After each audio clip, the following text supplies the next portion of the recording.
రంగారెడ్డి జిల్లాలో ఓటర్లకు awareness programme నిర్వహించారు. ఇబ్రహీంపట్నంలో గురునానక్ ఇంజనీరింగ్ కాలేజ్ నుండి ఇబ్రహీంపట్నం వరకు 5K రన్ నిర్వహించిన కార్యక్రమంలో ఆర్డీఓ అంతరెడ్డి పాల్గొన్నారు. అనంతరం రాబోయే ఎన్నికల్లో ఓటు హక్కు ఉన్న ప్రతి ఒక్కరు ఓటును వినియోగించుకోవాలని పిలుపునిచ్చారు.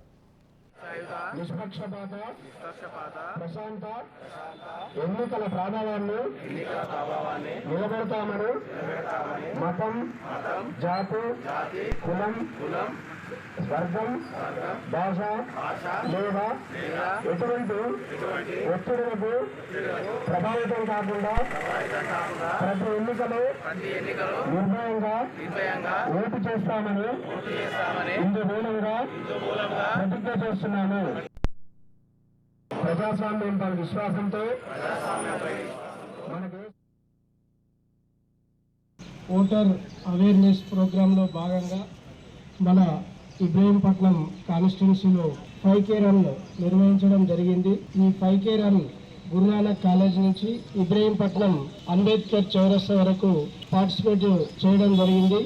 ఈ కార్యక్రమంలో డిపిఓ గారు, అదేవిధంగా ఎంపీడీఓస్, తహసీల్దార్స్, పోలీస్ డిపార్ట్మెంట్, ఇతర మిత్రులు అందరూ భాగస్వాములై ఈ కార్యక్రమాన్ని విజయవంతము చేయడం జరిగింది. రాబోయే ఎలక్షన్లో ప్రతి ఒక్క పౌరుడు కూడా ఓటు హక్కు ఉన్న ప్రతి పౌరుడు వారి యొక్క ఓటుని వినియోగించుకోవాలని అవగాహన కొరకు ఈ కార్యక్రమము చేపట్టడం జరిగింది. ప్రజాస్వామ్యంలో ఓటే అత్యంత శక్తివంతమైన ఆయుధం. ఓటు కంటే ఇంకా వేరే ఏ ఆయుధం కూడా అంత శక్తివంతమైనది కాదు.